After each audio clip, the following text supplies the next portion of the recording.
मुंबईची हवेची गुणवत्ता पुन्हा एकदा खराब होत चाललेली आहे मोठ्या प्रमाणात। आता मुंबईत वायू प्रदूषण देखील वाढत चाललेलं आहे आणि यामुळे याचा परिणाम आहे तो नागरिकांच्या आरोग्यावर होताना आपल्याला पाहायला मिळत आहेत। सध्या संपूर्ण मुंबई आहे ती धुक्याने झाकून गेली। याशिवाय प्रदूषणाची चादर देखील मोठ्या प्रमाणात मुंबईवर पसरलेली आहे।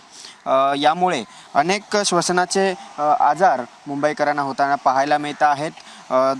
दरम्यान दुसरीकडे मात्र हे प्रदूषण रोखण्यासाठी पालिकेकडून देखील कारवाई करण्यात येत आहे। अनेक जे बांधकामं सध्या सुरू आहेत, जे नॉर्म्स पाळत नाहीत, नियम पाळत नाहीत, त्या बांधकामांना देखील आता पालिकेकडून नोटीस बजावण्यात आलेले आहेत।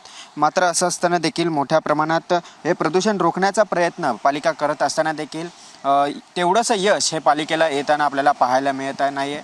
आणि हे सध्याचे ही दृश्य बघतोय, ही दादरची दृश्य आहेत। संपूर्ण हा परिसर पाहिलाय तर हा धुकं आणि प्रदूषणाच्या सावटाखाली दडून गेलेला आपल्याला हे संपूर्ण मुंबई पाहायला मिळते। त्यामुळे आगामी या निवडणुका आहेत, त्या निवडणुकांमध्ये प्रदूषणाचा मुद्दा हा सर्वच पक्षांनी ऐरणीवर घेतलेला आहे। त्यामुळे हे प्रदूषण कमी करण्यासाठी पालिका प्रशासन यशस्वी होते का हे पाहावं लागेल। मात्र सध्या मुंबईचे प्रदूषण आहे ते दिवसागणिक खालावत चाललंय। त्याचा AQI आहे तो 150 पर्यंत पोहोचलेला आहे आणि अत्यंत खराब परिस्थितीत मुंबईचं सध्याचं हे हवामान आपल्याला पाहायला मिळत आहे। त्यामुळे या जो प्रदूषण आहे ते रोखण्यासाठी पालिकेकडून जे प्रयत्न केले जात आहेत, अनेक काम सुरू आहेत, जे कन्स्ट्रक्शनचे कामं सुरू आहेत, त्यांना देखील पालिकेने नोटिसा बजावलेल्या आहेत आणि याचा यश हे पालिकेला येतं का हे देखील पाहावं लागेल। व्हिडिओ जर्नलिस्ट रोहित शिगवंश, गिरीश कांबळे, साम TV न्यूज, मुंबई।